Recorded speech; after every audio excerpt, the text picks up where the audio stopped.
వెంకటరెడ్డి గారు గత 5 ఏళ్ళు అంశం నేను మాట్లాడను పక్కన పెడితే ఈ కూటమి ప్రభుత్వం వచ్చిన తర్వాత కూడా ముఖ్యమంత్రి చంద్రబాబు నాయుడు గారిని ఉప ముఖ్యమంత్రి ప్రత్యేకంగా పవన్ కళ్యాణ్ గారిని ఆయన ఇష్టానుసారంగా ఎన్నిసార్లు మాట్లాడారు మీకు ఐడియా ఉందా? ఏమని మాట్లాడతారు సార్? ఏమని మాట్లాడతారు? బోసిడీకని ఏమన్నా తిట్టారా?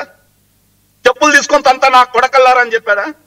తోలు తీస్తా, తాట తీస్తా, కూర్చోబెడతా, మోకాళ్ళ మీద నడిపిస్తా, మీరంతా మీ చాలా హేళనగా పవన్ కళ్యాణ్ గారిని అనేక సందర్భాల్లో సార్ వ్యంగ్యం వేరు, బూతులు పెట్టడం వేరు. వ్యంగ్యం వేరు, బూతు సినిమా వేరు, అదే విధంగా రొమాంటిక్ ఫిల్మ్ వేరు. రొమాంటిక్ ఫిల్మ్, బూతు ఫిల్మ్ రెండు ఒకటే కాదు. బూతు ఫిల్మ్ అంటే వాళ్ళు మాట్లాడే మాటలు, రెండింటికి చాలా తేడా ఉంది సార్. ఏదైనా వెంకటరెడ్డి గారు ముఖ్యమంత్రి గారిని కానీ ఉప ముఖ్యమంత్రి గారిని కానీ పట్టుకొని బోసడికి అని ఏమైనా తిట్టాడా? తిట్టలేదుగా. సైకోల్ అని ఏమైనా తిట్టాడా? తిట్టలేదుగా. తిట్టాడా చెప్పండి? తిట్టలేదుగా. సో వాళ్ళని ఏమైనా చెప్పులు తీసుకొని కొడతా అని చెప్పులు ఏమైనా చూపించాడా? చూపించలేదుగా.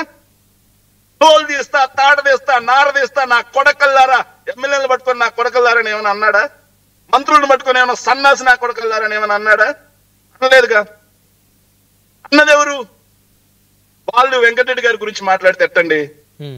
సో మేము చెప్తున్నాం సార్, వెంకటరెడ్డి గారు ఆయన సౌమ్యుడు, ఆయన ఎప్పుడు ఎవరిని ఒక మాట అనలేదు, ఎవరిని జుగుప్సాకరంగా మాట్లాడలేదు, ఆయన ఎవరిని ఇబ్బంది పెట్టలేదు అంటారు మీరు. సార్ నేను విషయం చెప్ప, రాజకీయాల్లో ఓపెన్ గా చెబుతున్నాం సార్, రాజకీయాల్లో చర్చా వేదికల మీద, ఎస్పెషల్లీ మీ చర్చా వేదిక మీద ఎంతో మంది తిట్టుకున్న వాళ్ళు ఉన్నారు, కొట్టుకున్న వాళ్ళు ఉన్నారు, బండబూతులు తిట్టుకున్న వాళ్ళు. ఇప్పుడు అంతెందుకు సార్, మీ ప్రైమ్ 9 సార్, మీ 99 ఛానల్ వేదికగా ఇంకో జర్నలిస్ట్ చర్చా వేదికలో నన్ను ఒక వ్యక్తి పట్టుకొని పేక బిస్కేస్తా నా కొడక, ఎల్ కొడక అని కూడా తిట్టాడు, నరికేస్తా అని కూడా తిట్టాడు.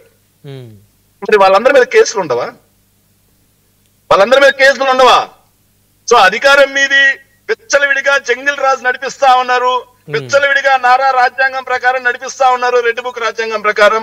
కానీ మేము చెబుతున్నాం సార్, మీరు ఎంత మందిని అరెస్ట్ చేసుకున్నా, ఎన్ని కేసులు పెట్టుకున్నా, మీ దుర్మార్గపు దాష్టికపు ప్రభుత్వాన్ని పతనం చేసేంత వరకు కూడా వైఎస్ఆర్ కాంగ్రెస్ పార్టీ శ్రేణులు ఎవరు కూడా భయపడేది లేరు.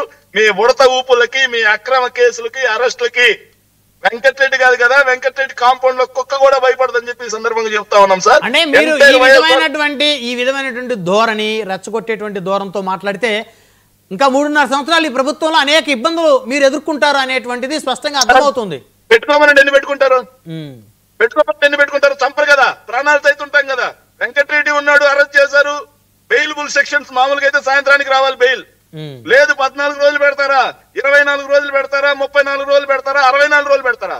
65వ రోజు సాయంత్రం మళ్ళీ మీ డిబేట్ లోనే మాట్లాడతాడు. 65వ రోజు సాయంత్రం మళ్ళీ ఇదే రెట్టించిన ఉత్సాహంతో మాట్లాడతాం. ఈ ప్రభుత్వం చేసే దుర్మార్గ పనులు ఖండిస్తాం. ఈ రోజు ఎంటైర్ వైఎస్ఆర్ కాంగ్రెస్ పార్టీ మొత్తం వెంకటరెడ్డికి తోడుగా ఉంది. జగన్మోహన్ రెడ్డి గారితో మొదలు చివరి గ్రామ స్థాయి కార్యకర్త వరకు వెంకటరెడ్డికి తోడుగా అండగా నిలబడ్డాం.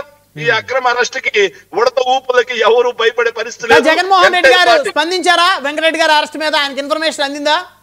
100% అండి. జగన్మోహన్ రెడ్డి గారి దగ్గర నుంచి, మా పార్టీ ఏదైతే ప్రధాన కార్యదర్శుల దగ్గర నుంచి, సెక్రటరీల దగ్గర నుంచి, అధికార ప్రతినిధుల దగ్గర నుంచి, లో లెవెల్లో గ్రామ స్థాయిలో ఉన్నటువంటి నాయకత్వం వరకు ప్రతి ఒక్కరూ వెంకటరెడ్డి యొక్క అక్రమ అరెస్టుని ముక్త కంఠంతో ఖండిస్తూ వెంకటరెడ్డికి అండగా నిలబడతాం. మేమందరం కూడా వెంకటరెడ్డికి సంఘీభావం తెలపడానికి తాడిపత్రి కూడా పోతా ఉన్నాం. ఏం చేస్తారో చూద్దాం. కదే ఆయన్ని పోలీసులు ఆయన మీద కొంచెం రూడ్ గా ప్రవర్తిస్తారు అనేటువంటి చర్చ కూడా నడుస్తుంది సోషల్ మీడియాలో. సార్ వాళ్ళ దగ్గర రెడ్ బుక్ ఉంటే మా దగ్గర బ్లూ బుక్ ఉంది. కాకపోతే వాళ్ళ రెడ్ బుక్ కాస్త బ్యాడ్ బుక్, మా బ్లూ బుక్ కాస్త గుడ్ బుక్. ఎవరైతే తప్పులు చేస్తారో, ఎవరైతే చట్టాన్ని అతిక్రమించి చట్టాన్ని చేతుల్లోకి తీసుకొని ప్రవర్తిస్తారో వాళ్ళందరూ మా బ్లూ బుక్ లో ఎక్కుతారు. ఖచ్చితంగా అట్టున్నర మాత్రం ఖాయమని ఈ సందర్భంగా తెలియజేసుకుంటున్నాం సార్. సో ఇప్పుడు మీరు తాడిపత్రి బయలుదేరారు పోలీస్ స్టేషన్ కి? ఆంధ్రవేలో ఉన్నాను. అంటే అక్కడికి వెళ్ళి మీరు ఏమన్నా నిరసన గానీ ధర్నా గానీ ఏమైనా చేయబోతా ఉన్నారా? సార్ ఖచ్చితంగా అక్కడ పరిస్థితులను బట్టి సార్. ఓకే, పరిస్థితులను బట్టి పోలీస్ స్టేషన్ పార్టీ స్పందిస్తుంది. అంటే మీరు పార్టీ పర్మిషన్ తో వెళ్తున్నారా లేకపోతే పర్సనల్ గా వెళ్తున్నారా? Party permission. వెంకటరెడ్డి స్వయాన నాకు మిత్రుడు, కుటుంబం, ఎలా ఫ్యామిలీ ఫ్రెండ్స్ మేము ఇద్దరం కూడా. ఓకే, ఫ్యామిలీ ఫ్రెండ్స్ ఖచ్చితంగా స్నేహితుడికి అండగా నిలబడడం కోసం వెళ్తాం. అట్ ది సేమ్ టైం మా పార్టీ అధికార ప్రతినిధి వెళ్తాం, ఖచ్చితంగా సంఘీభావం తెలుపుతాం. వెంకటరెడ్డి మీద పోలీస్